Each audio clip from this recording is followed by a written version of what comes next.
Greetings, folks. Daniel Wickwire here again, and welcome back to another episode of Kaiju Movie Review. I'm, of course, joined by my loyal host, Mr. Zach. Host and brother. That's very true. Attached at the hip.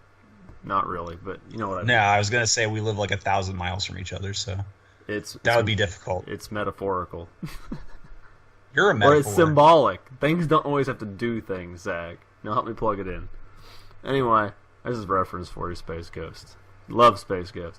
But anyway, we have got some interesting bits of kaiju-related news. And before I say that, I should say, I hope everybody had a happy Halloween. We're actually recording this on the 1st of November. We were supposed to record it yesterday, but I have children that I would rather, no offense, but rather go out and spend 4th of July. That's like the second time I've done that. Spend Halloween with so they can get candy and I can charge them candy tax. And so translation, screw you, Zach. I'm going to hang out with my kids because they're cooler than you. That's very true. Anyhow, Zach, why don't you go ahead and start? Why don't you give us your bit of kaiju-related news for the day? Yeah, and that makes sense because mine is kaiju-related because it is tokusatsu and it does feature kaiju. And Dan probably already kind of knows where I'm going with this because he knows my horrible obsessions. So today, November 1st, 2016, is actually the release of Shout Factory's US DVDs of Choriki Sentai O-Ranger, which was the series which was the basis for our Power Rangers Zeo in the United States. This is actually what I've been looking forward to of the 4 they've released so far. It's probably the one I've most been looking forward to watching. I have the first 2 in Zhu Ranger and Dai Ranger, and I'm almost done with Zhu Ranger. I'm going to start Dai Ranger, and then I'm going to I'll watch Kaku Ranger and then O Ranger because I'm trying to watch them in order. But I'm getting off topic here, so that is a thing. Also, I know the second part is a couple of weeks old, but it looks like thanks to a patent filing in Japan, we have learned the name of the 41st Super Sentai series, which will debut in February and replace the current Dobutsu Sentai Zyuohger, and it will be called Uchu Sentai Q Ranger. What we know about it so far is that it does have a space theme, which is the first time in the Super Sentai that they've done an outer space themed one since Power Rangers is based on Mega Ranger, which was more of a computer and video game theme. But I'm ranting again. So yeah, lots of good news for Super Sentai fans, and there's some pretty cool kaiju in Super Sentai. So well, I'm glad to hear that. I'll support it. I'm glad we have the announcement for the next one coming. I was curious because they've done it for so damn long. It's like, what are they going to pull out of their butt next? But I completely forgot about Power Rangers in space not technically being space themed, and the only thing I ever think of when I think of O Ranger or O Ranger is like shapes. Like I think of Sesame Street, the star and stuff. And this episode is brought to you by a triangle. Apparently in the Japanese one they yell "Olay" a lot. It's like all over the theme song. But I digress. The more important thing here is that Super Sentai is a thing, and I'm actually glad Zyuohger's ending because I haven't watched it yet. But goddamn, the suits are ugly. Well, the train one was ridiculous. And I watched part of ToQger, and I loved the suit designs, and I loved like the concept of ToQger. I love the concept of ToQger, but I feel like they just went full like little kid in that series, and that's something that's made powering through Zhu Ranger so hard. Is there are so many kid-centered episodes, and it's just driving me nuts. Yeah, those are painful. I just got to the point where Dragon Ranger Burai showed up, and the show just got like crazy good. Like just like in the English one, the Green Ranger shows up, and the show just got great. Like in like a 3-episode span. Like these have been the best 3 episodes of the series so far.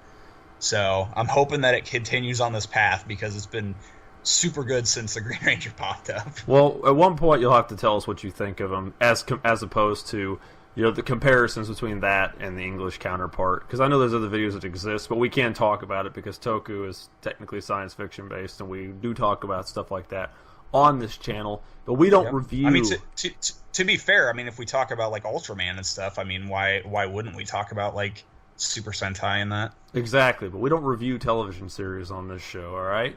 Except for maybe someday we'll review one of the Super Sentai movies. Exactly, which would be fun because I do like the crossover movies. They're actually very entertaining. They do crossover with. They like their crossovers with Kamen Rider, and there was actually a really cool one in Go Kaiju where they crossed over with Space Sheriff Gavon, and that was actually a pretty good movie. Well, now on to my bit of news for the day. We will talk about, again, because for some odd reason with me it's all about toys, because that's the stuff that comes up and sticks to my mind the most.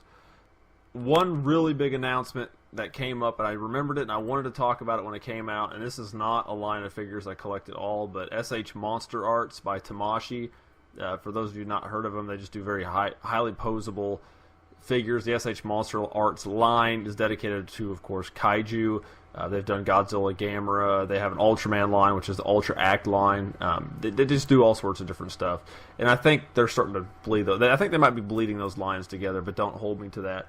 But they're not, highly posable figures aren't really my thing. I have one that my friend sent me, and it is cool, but it's not my cup of tea. But they have just announced a figure. It was at a toy fair, and I can't recall where it was, but I know they didn't announce the release date. But it is a figure of Mechagodzilla from the 1993 movie Godzilla vs. Mechagodzilla. Not Mechagodzilla 2, because that's not his actual name. Mechagodzilla 2 was the Mechagodzilla 1975. Mechagodzilla from 1993 is Mechagodzilla. It's not Mechagodzilla 2. Anyway, it is a figure based on the poster art of that movie, and I'll put that up here. And it is a brilliant design. Looks nothing like the character does in the actual movie. It's more reminiscent of the original Mechagodzilla design from 74-75, but it also reminds me of a little bit of like the SDF when it's transformed from Macross or Robotech, and it reminds me of some of the really old Kunio Okawara designs from like Gundam and Aura Battle or Dunbine. It's just got that more old school look to it. It looks amazing. Now, of course, you won't be able to see it, Zach, but I'm going to put all these pictures up so everybody else can see. But when you get a chance for you to look, because it's an amazing design. Yeah, I just pulled it up, and yeah, there's definitely an old school like mecha vibe to it. I can definitely see why you drew comparisons to like the SDF one from Macross and such. So yeah, that's a beautiful poster. Like, I actually hadn't seen it before, but that'd be something I would consider buying and putting up on my wall. Like, that's a really cool poster. I'm just going to segue because you mentioned that, so I need to mention it. All of the Godzilla posters, it's one artist that does it. They've done other work, but it's every Godzilla poster from Godzilla Returns in 1984 all the way up to 1995 are the best Godzilla posters of all time. They did a few. This individual lady, I don't know. This individual did different posters later. They did a one or two of the Millennium movies. I think they did Final Wars as well. They are absolutely beautiful pieces of art. And my favorite one is the Godzilla vs. King Ghidorah. Hands down, is the best picture like ever to exist ever. But anyway, now that we got that, sorry, one more bit on that news. SH Monster Arts is releasing that. I already said that. We don't know the release date, so keep your eyes peeled on that. I can put a link in. Well, that's not really a link I can give you. You'll just have to Google it because there's not like a one static place that has the information. But just keep checking. We'll mention it again, I'm sure. One other thing I want to throw out there is for I believe November this month, X Plus is releasing a Fat Zeton. That's an awesome thing. So there's a picture of that Fat Zeton for the win. They're doing a Fat Zeton? That's pretty cool, actually. Fat Zeton. It's the Zeton from Ultraman Jack. It's Fat Zeton. Alright, now remember when I said earlier that we don't review television shows here on KMR? Well, I lied, because we do we don't review television shows, but we do review them when they're condensed into movie form. I'll Agon the Atomic Dragon, we reviewed that many reviews ago. I don't remember which review that was, but it was a long time ago. We did review that, and this is actually Attack of the Super Monsters, released in 1982 in the U.S. on VHS and other forms of home media. It was, let's see, what's notable cast members we got. Let's see. We're doing the English version. We'll make slight mentions of the Japanese version, and I'll tell you why later. Tom Weiner, Dan Warren, Robin Levinson, and most notably, it'd be Cam Clark. If you know anything about I was going to say, there's actually a few people in here that went on to have pretty good careers. Like, Cam Clark is still doing stuff to this day. Yep. A few of the cast members went on to do, like, to be regulars in the Gundam and Digimon franchises. I mean, they really had like a good cast for this film. I know Mike Reynolds was, because I was listening to his voice and I was like, he sounds like somebody I've heard before. And you mentioned Digimon, and I'm like, yep, that's it. That's the one. Yeah, it was Devimon. Was it really? Yeah. Oh my god. Yeah, it was Devimon. Directors are Toru Sotoyama, Tom Weiner, which is of course one of the voice actors as well. Writers Masaki Tsuji and Ifumi Uchiyama. But again, those are all based on the Japanese cast members, and there are some minor alterations between the Japanese version and the English version. Minor? Yes, minor. I'm just trying to be nice. All right, well, let's start with the movie. First off, it informs us that dinosaurs had died 70 million years ago. This is kind of a flashback collage scene where we get a bunch of images of various dinosaurs and gentleman monster suits attacking, and I don't believe all of these monster suits pertain to the show even later on, because I could swear that I've seen red and black Gearus, which are villains from the first episode of Ultraman Leo, but they have a right because Tsuburaya did the suit effects for this show. We get a lot of those random cut flashbacks, and they talk about, like I said, how dinosaurs died out 70 million years ago, and they hid underground forever, and while hiding underground, they somehow developed super intelligence over that great period of length of time, even though humans technically evolved speech much faster, but maybe because they were dinosaurs, they were different, I don't know. And then cut to the year 2000, because relevant date, I don't know. Dinosaurs come out and say, yo bro, we're gonna kill humanity for reasons that aren't fully explained, other than the fact that we're dinosaurs and we want to kill humans. We are introduced to their leader, Emperor Tyrannus, because nobody could think of a more clever name, who has the power to control other dinosaurs as well as other animals in general. Dogs, cats, birds, I'm assuming people at some point, but I don't know. He summons one of his Tyrannosaurus lackeys with his laser beams and says, yo bro, you need to get up there and start breaking stuff and doing kick flips. This dinosaur the Tyrannosaurus he shoots up, which I don't believe is named, starts shooting fire because, as I said with Daigoro, every monster shoots fire. The Tyrannosaurus appears above ground and starts turning dogs into evil red monsters because he can also control animals, because why not? We learn about Gemini Command that is led by Dr. John Carmody. There he has control of Gemini Force, who is led by Captain Jim Starbuck, who's the red one. The green one is Lieutenant Jim Starbuck. Yes, they're both named Jim, and I'm sure there's a spelling difference. I believe my wife looked it up, and there's a slight spelling difference, but they are pronounced the same. I think... yes. She is truly outrageous. And she has that whole imbalanced hormonal problem later, but we'll talk about that when the time comes. And of course you get our two lackeys, which are in gray and red, which are Jerry and Lieutenant Wallace. The four can transmit from their base into a giant tank-looking device. Looks like half plane, half tank, which is kept inside of another plane, which they fly from their base to go save people. Well, to save people, they need to go to Sector Alpha 3, which is being attacked by dogs, and they run around killing all the humans, but by the time they get to Sector Alpha 3, it's all wiped out, and they have to go to Delta Sector. When they get to Delta Sector, their ship is attacked by dogs, but nobody wants to actually kill the dogs, so they decide to shoot them with lasers, which doesn't work because they're super dogs. And they have to shoot them with a larger laser, which they reassure one another that they're not killing them, they're merely putting them to sleep. And of course, out of plot convenience, it makes them all better. They stop being red dogs and start being normal dogs, but they are not dead dogs, even though they got shot by lasers. After saving said dogs, this Tyrannosaurus monster, of course, erupts from underground. Which, how did he get back underground? Did they ever explain that? He was above ground, lighting things on fire, controlling dogs, disappears, and then it comes back up from underground. I think it was just a case of bad editing, honestly. It more than likely. Well, they refer to the T-Rex as the most vicious and bloodthirsty monster that had ever lived.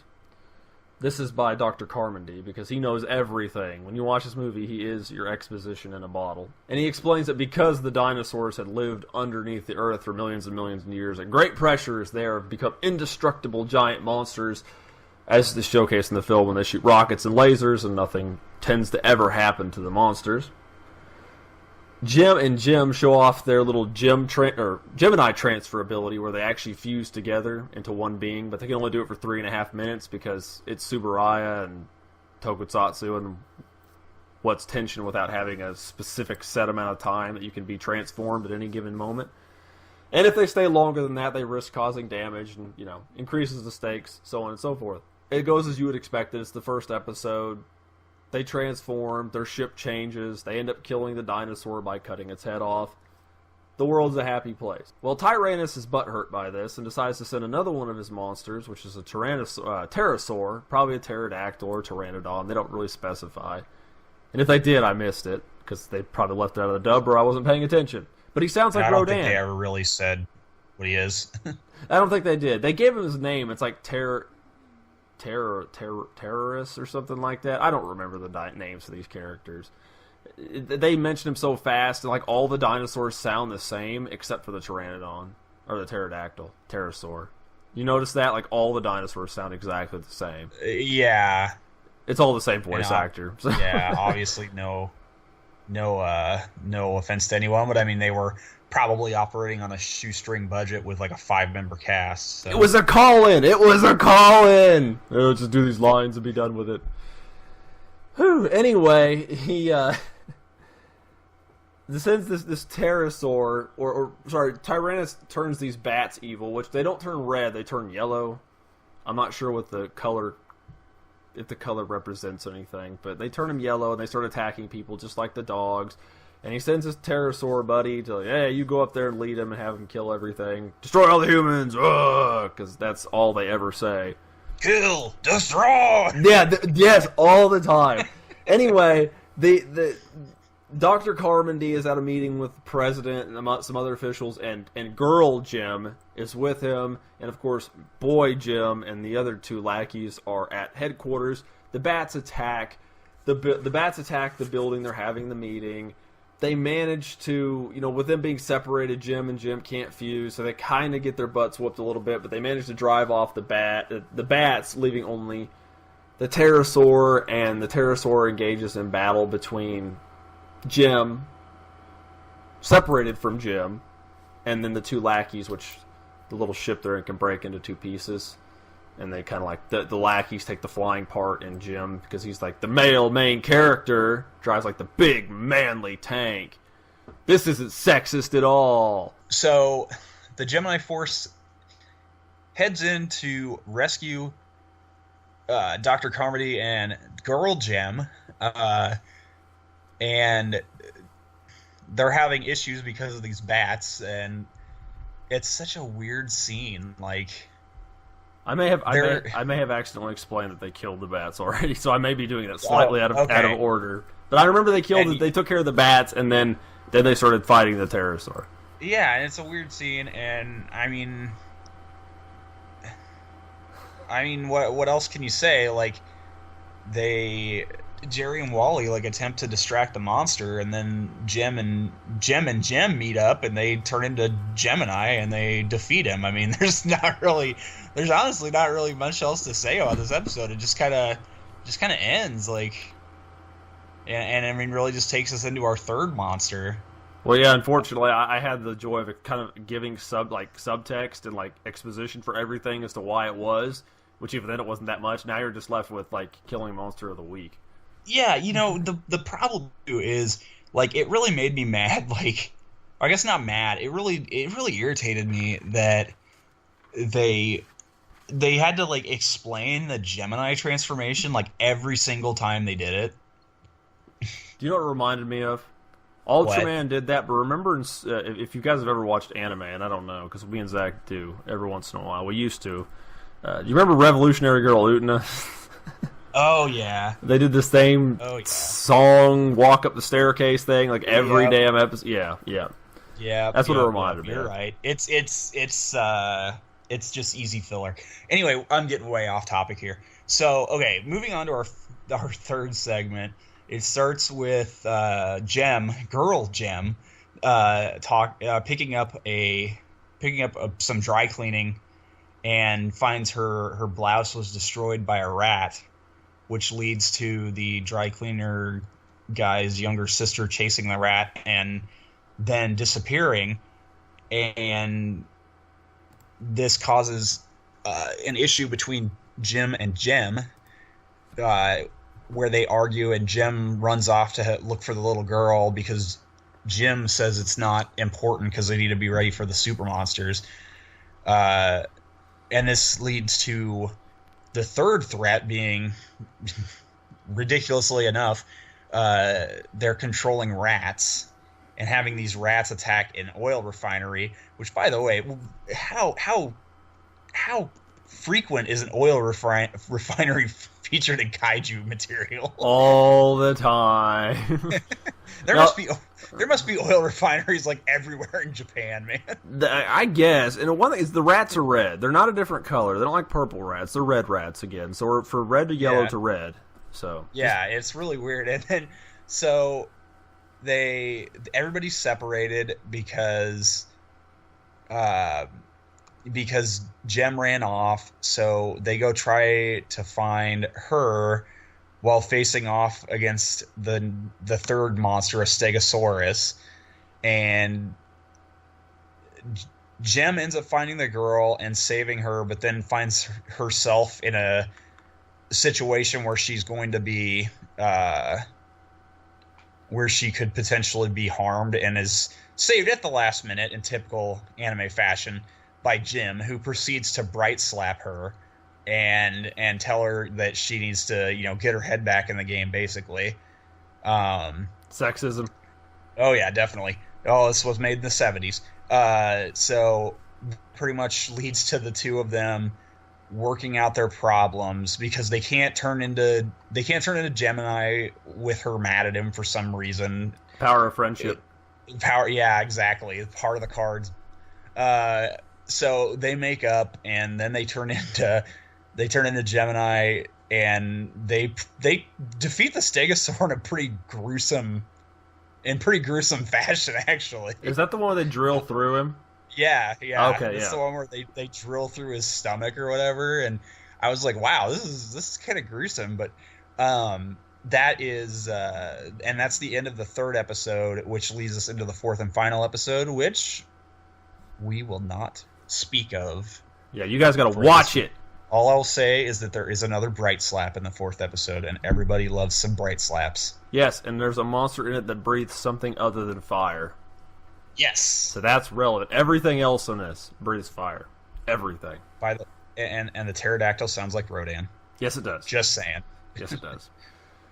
Now we will move on to the best part, the special effects and monster design, which is something we need to mention here at this point because we talked about this at the end of our review of... Shoot, what was the last movie we even talked about? I can't remember. That's bad.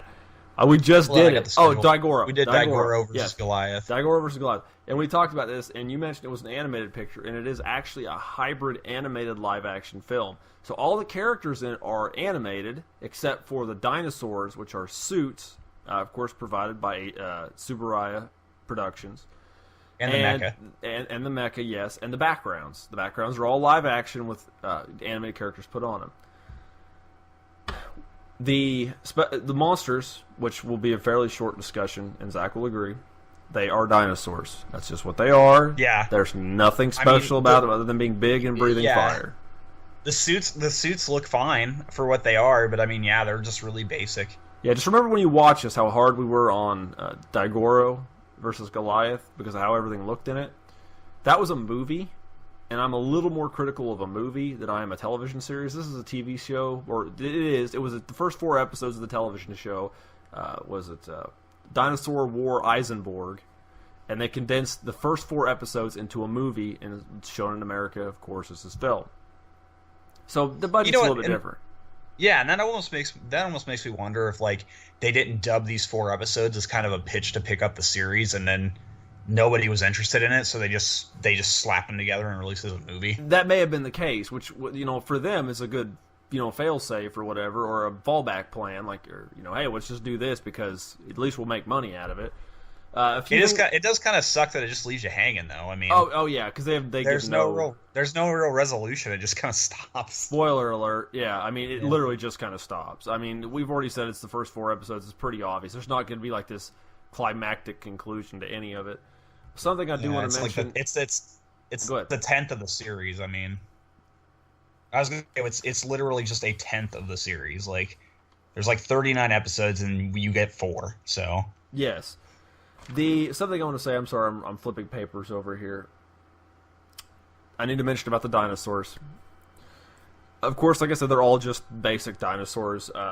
There's the pterosaur, there's the T-Rex, there's the leader, Lord Tyrannus, which is actually, here's an interesting bit of trivia I can tell you, and we will talk about this movie someday. His suit is the same suit that was used in the Rankin Bass / Super Eye Productions movie called The Last Dinosaur. It's the same T-Rex. And like I said, Super Eye Productions did the effects for that. Does he talk in that one? No, he does not talk, but I love his voice. So destroy! Humans must be destroyed! Kill! That's all. It's brilliant, dude. It's all the dinosaurs talk, and it's amazing. The Stegosaurus can use its plates to communicate with rats, which is very interesting. Yeah, because that's how it controls them. It uses like sound waves to manipulate them. It's actually kind of a neat concept. Yes, it is. It's very different, that's for sure. Just to mention the other 2 monsters we're not going to talk about, I will tell you what the monsters are. There's 2 more. There's a 4th and a 5th monster. The 4th one they call a Triceratops, but it's actually a Styracosaurus. If you know anything about dinosaurs, that's what it is. He's a good dude. And the 5th monster is just a large bipedal theropod. That's all you need to know. It's a nondescript dinosaur. It's more of a monster than it is a dinosaur. They don't really say what it is, but that's the more interesting of every single kaiju or monster that's in this or dinosaur. Dan, what? If I may say something. Yes, by all means. Nerd. Yeah, exactly. I will say this. Speaking of, we can make this reference. What's his name? Who the hell's the doctor's name? I can't even think. Dr. Carmody? Yeah, Dr. Carmody. He is literally plot convenience. He will tell you everything you need to know, whether you wanted the answer to it or not. Yeah, he's just exposition. He literally is. Well, the one thing I love is the best bit of exposition, because it is about the dinosaurs, is in the movie, they said the dinosaurs inherently don't know how to speak. They know how to speak by using telekinesis to read humans' minds, and that's how they know how to talk. Yeah, because they learn the language from reading our minds. I do want to say in talking about kind of the effects of the movie. Yes, we can transition into that, please. given the age of this, I mean, the animation is actually really good. It blends with the backgrounds well too. It really does. And I'm sure the live action background thing was a cost cutting measure because it's cheaper to slap the characters on top of pictures than it is to hand draw cells. Hours and hours of animation. Yeah, exactly. And when you think like this came out, I think it was 76, 77, somewhere in there. It ran from 77 to 78 in Japan. Dude, this predates Mobile Suit Gundam, and I would argue that this show, at its best, looks better than Mobile Suit Gundam. I noticed that it had like some of the art had like a Gundam feel to it. Yeah, I noticed that too, and I mean, obviously, Dan, you know how much I love the Gundam franchise, but yeah, I will say like this thing, like for the era it came out, like the animation here was like top notch. Like I was actually really surprised by how good it looked. It was weird too because some of the animation looked kind of Gundam-y, and then there was other parts where like when there was like little kids on the screen. And the animation was very reminiscent of like Doraemon, which was really weird. It's kind of a weird this is a weird thing. The the ships, the mecha looked fine. Mm-hmm. I keep wanting to call them the Eisen because I know they call them Gemini 1, Gemini 2 in the movie, but they say Eisen 1 and Eisen 2 on them because of the source material. Eisenborg. Yeah, exactly. Like we said, I mean, the kaiju suits look fine. I mean, they're just dinosaurs. This was done by Tsuburaya. I mean, his son was involved in the production of the show. Well, at least the planning of the show. And so it's, I mean, I think, I mean, I guess I'll wait for my kind of opinions on the film until we move on to like the kind of wrap up segment here. So of course, and we can go ahead and transition to the next segment anyway, because I want to speak about this, and I don't know if you took time to look at this yet, but film availability and pricing. Yep, I did actually. Okay, you can go ahead and do yours first, and I'll do mine. Okay, so what I found out is I didn't see any copies of the film on VHS, which I know it was originally released on. The film surprisingly was released on DVD in the United States. Like, I was actually really shocked when I saw this, and it looks like the DVD can be had for like $10 to $20, kind of in that range. So, not too bad of a deal, really. I mean, if you're like morbidly curious about the show just to see it, I mean, it's certainly not great, but I mean, it's watchable. It's kind of more of like MST3K fodder, I think. Yeah, and in my searches, it was about the same. I found a little bit on Amazon. It listed for $10 on Amazon, which of course that's a DVD of it. They didn't have any VHS copies that I could find, and I don't even know if this is a proper licensed release. It could have just been somebody who grabbed the VHS and put it on the DVD, but you can officially buy it in the United States. As for the Japanese version of it, no, it was never officially released in the United States for obvious reasons, because they didn't release the English version anyway. And that brings us back to our next segment, which is closing statements and recommendations. So, if you would, Mr. Zach, lead us into the end. Okay, so here's my thoughts on this film. I think in a bubble, this actually wasn't a terrible movie. Like, it's not good by any stretch. It's kind of just a middle of the road. I feel if it actually had some real closure in it, like, it would have been a little bit more tolerable. I mean, just kind of from a goofy standpoint, I kind of dug the live action animation mix. And I mean, it's a TV show that was jammed into a movie that wasn't intended to be a movie. I mean, when you get down to the brass tacks, I mean, it's just kind of a meh, I mean, show. I mean, like I said, I mean, the characters are bland and boring, but I mean, that's what you expect from a late 70s, television show. I mean, you're not going to get much in the way of character development or anything. I mean, this stuff just existed to probably sell toys. I mean, that's all I can say. Like it's not awful. I wouldn't recommend you rush out and watch it or buy it by any means.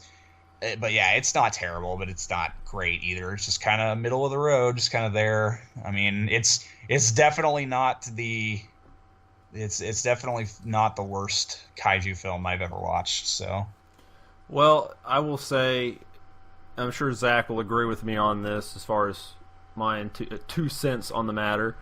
When I was going into the movie, I thought it was going to be absolutely terrible, truly atrocious. I was the same way. I thought I had absolutely zero expectation going in. I figured this was going to be the worst movie ever reviewed on Kaiju Movie Review. But I was wrong. In my opinion, I actually enjoyed the show more than I thought I was going to, and for a lot of the same reasons Zach mentioned. I mean, the voice acting, it wasn't horrible. It was about par for the course for the era, but it was like I said, they had a shoestring budget. Probably a lot of people just went in and did it for a paycheck. Some of them you can say try a little harder than other people, but it's not awful. What was that one that we watched a long time ago, that anime that's often panned? Defenders of Space? There's like one dude, the whole thing in his garage. Yeah, to be fair, I mean, for this era of anime dubbing, like, this was actually really good. Like, anime dubbing in the late 70s, early 80s was bad. Yeah, because this is pre-Transformers. This is pre... I mean, this actually would have been after Battle of the Planets in the U.S., I believe. So post. Yes. Speed, you listen to Speed Racer. That's what it reminds me of. The dub reminds me a lot of like Speed Racer. Yeah, I mean that's kind of an equatable thing. Like it's pretty much the level of like a Speed Racer or Battle for the Planet's G-Force. I mean that kind of.